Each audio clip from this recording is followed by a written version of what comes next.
दोस्तों, संसद में हर दिन कई बातें होती है, लेकिन कुछ लफ्ज ऐसे होते हैं जो सीधा दिल पर लगते हैं। हाल ही में एक मेंबर ऑफ पार्लियामेंट ने एक लाइन कही और पूरा देश हैरान होकर सुनने लगा। उन्होंने कहा, वंदे मातरम का जब मसला पेश आता है, जब यह कहा जाता है कि आपको ये जबरदस्ती गाना पड़ेगा, हम तब ये कहते हैं कि आप गाए, हम एहतराम देते हैं। नेशनल सॉन्ग है, हम उसका भी एहतराम करते हैं, उसमें दो राय नहीं है। आप गाए, हम एहतराम के लिए खड़े हो जाएंगे, मगर आप ये चाहेंगे कि हम भी गाए, मुमकिन ही नहीं है, हो ही नहीं सकता है।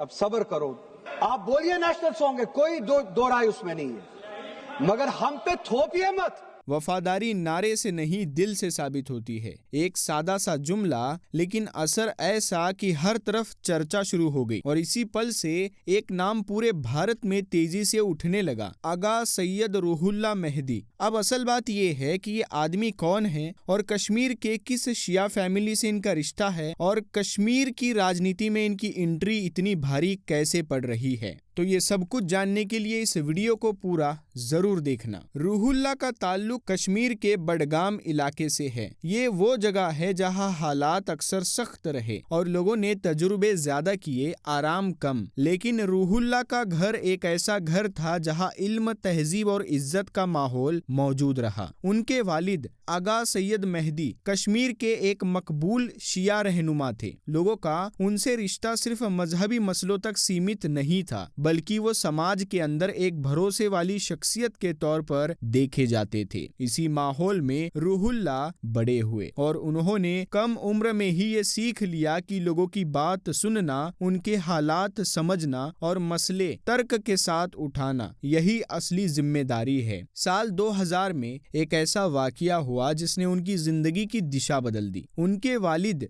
मगम की तरफ जा रहे थे जब रास्ते में एक टारगेटेड आईईडी ब्लास्ट हुआ। इसी ब्लास्ट में आगा सैयद मेहदी की मौत हो गई। ये घटना कश्मीर के उस दौर की हकीकत को दिखाती है जहां कई अहम आवाजें इसी तरह के हमलों में खत्म कर दी जाती है। रूहुल्लाह उस वक्त जवान थे और ये सदमा उनके लिए एक बड़े इम्तिहान जैसा था। उन्होंने इस घटना को सिर्फ एक निजी नुकसान की तरह नहीं देखा, बल्कि इसे उन्होंने एक ऐसी जिम्मेदारी की शुरुआत माना जिसने उन्हें लोगों की बात आगे रखने की तरफ मोड़ दिया। साल 2002 में बडगाम की जनता ने उन्हें एमएलए चुना। ये फैसला अचानक नहीं था। लोग ये महसूस कर चुके थे कि ये नौजवान हालात को समझता है और समुदाय की आवाज बन सकता है। उसके बाद 2008 और 2014 में भी उन्हें जीत मिली और इस तरह 3 बार लगातार उन्हें विधानसभा का भरोसा मिला। ये बात साफ हो गई कि वो सिर्फ नाम की वजह से नहीं, बल्कि अपने सलीके और रवैये की वजह से आगे बढ़ रहे हैं। रूहुल्लाह का बोलने का तरीका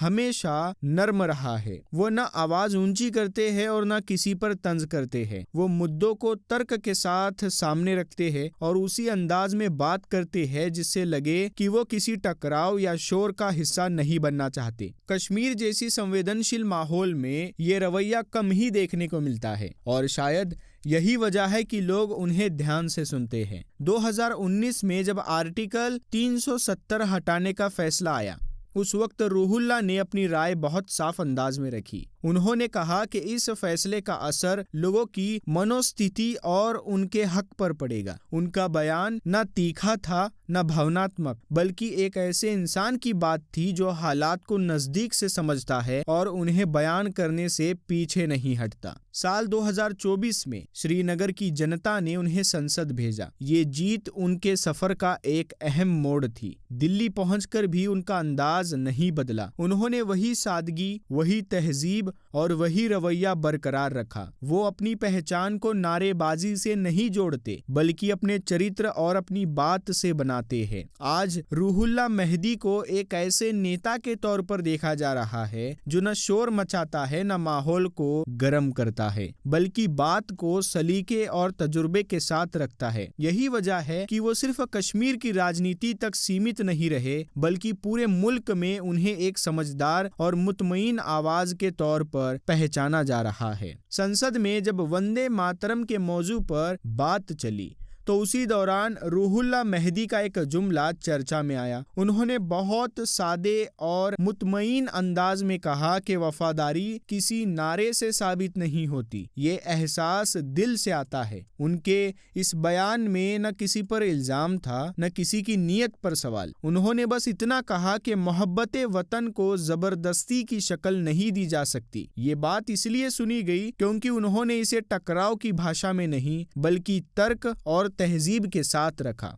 रूहुल्लाह का अंदाज यही रहा है। वो मुद्दे को ऐसे पेश करते हैं कि सामने वाला उनकी बात को समझ सके। वो ये जानते हैं कि कश्मीर जैसे इलाके में हर लफ्ज का वजन होता है और जज्बात जल्दी भड़कते हैं। यही वजह है कि वो एहतियात से बोलते हैं, लेकिन साफ गोई को कभी नहीं छोड़ते। चाहे मामला सियासी हो, मजहबी हो या सामाजिक, उनका रवैया इतना नर्म रहता है कि लोग उसे तसल्ली से सुन लेते हैं। कश्मीर के नौजवानों में उनका नाम इसलिए मकबूल है क्योंकि वो अपनी बात ऐसे रखते हैं जैसे जिसमें न कोई तंज होता है और न किसी को नीचा दिखाने का अंदाज। वो मसलों को जितना हो सके तर्क के साथ समझाते हैं। उनकी बातचीत में ये एहसास मिलता है कि वो अपनी कौम के हालात समझते भी है और उनके एहसासात का एहतराम भी रखते हैं। नौजवानों के लिए ये रवैया इसलिए काबिले कदर है क्योंकि वहाँ के हालात अक्सर उलझन पैदा करते हैं और ऐसी आवाज की जरूरत होती है जो तमीज के साथ बात करे और हालात पर सही रोशनी डाले। उनकी शिया पहचान उनकी मजहबी विरासत का हिस्सा है, लेकिन उन्होंने इसे कभी सियासत का औजार नहीं बनाया। उन्होंने हमेशा ये बात आगे रखी कि उनकी राजनीति इंसाफ, अमन और नागरिक हक की बुनियाद पर खड़ी है। उनका मकसद ये नहीं कि मजहबी झुकाव से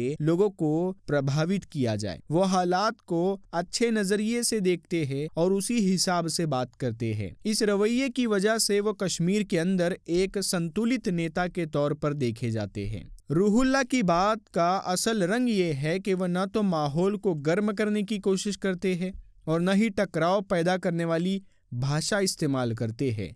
वो मसले को इज्जत के साथ सामने रखते हैं और कोशिश करते हैं कि सामने वाला भी उसी इज्जत के साथ उनकी बात सुने। यही वजह है कि उनसे मतभेद रखने वाले भी उनके अंदाज की तारीफ करते हैं। उनकी राजनीति में ये चीज साफ दिखाई देती है कि वो आवाज उठाते हैं, मगर उस तरीके से जिससे स्थितियों को समझा जा सके, हालात को देखा जा सके, न कि और पेचीदा बनाया जाए। जब वो संसद में बोलते हैं तो उनका लहजा वही रहता है जो उन्होंने विधानसभा में दिखाया था, सादा और लॉजिक के साथ। वो किसी भी मुद्दे को इमोशनल मोड़ देने की कोशिश नहीं करते। उनका कहना यह है कि नेता की पहचान उसका चरित्र और उसका रवैया बनाते हैं, न कि उसकी आवाज की ऊंचाई। यही वजह है कि वो अपनी बात को कम शब्दों में रखते हैं, लेकिन उनमें वजन महसूस होता है। आज पूरे भारत में उनके नाम का जिक्र इसलिए बढ़ रहा है क्योंकि लोग ये देख रहे हैं कि वो उन नेताओं में से नहीं है जो हर मसले पर बयान देकर माहौल को उलझाते हैं। वो सिर्फ तब बोलते हैं जब उन्हें लगता है कि बोलना जरूरी है, और जब बोलते हैं तो बात को इतनी सादगी से रखते हैं कि लोग उसकी मंशा समझ पाते हैं। उनकी यही खुसूसियत है कि वो बिना शोर किए भी असर छोड़ जाते हैं। कश्मीर की सियासत में जहां अक्सर उलझने, नाराजगियां और तकरार मौजूद रहती है, वहां रूहुल्लाह मेहदी एक ऐसी आवाज बनकर सामने आए हैं जो तमीज, तर्क और समझ पर खड़ी है। उनकी सोच में एक संतुलन है और उनका अंदाज ये संकेत देता है कि वो फैसलों से पहले हालात को परखते हैं और बोलने से पहले बात को समझते हैं। यही चीज उन्हें आज की सियासत में अलग बनाती है। आने वाले वक्त में उनकी भूमिका और भी अहम दिखाई देती है, क्योंकि मुल्क को उन आवाजों की जरूरत है जो मसलों को ठंडे दिमाग से समझकर पेश करे। उनकी सियासत का मकसद लोगों को जोड़ना है, न कि अलग करना। इसी वजह से आज उनका नाम कश्मीर की सरहदों से निकलकर पूरे भारत में एक ऐसी पहचान के साथ लिया जा रहा है जिसे तमीज, समझदारी और साफ गोई की मिसाल कहा जाता है। दोस्तों, अगर आपको ये वीडियो पसंद आई है तो वीडियो को लाइक करें और अपने दोस्तों में शेयर करें। अगर आप किसी भी टॉपिक पर वीडियो देखना चाहते हैं तो आप उस टॉपिक को इस वीडियो के कमेंट सेक्शन में लिख दें। इंशाअल्लाह हम उस पर जरूर वीडियो बनाएंगे।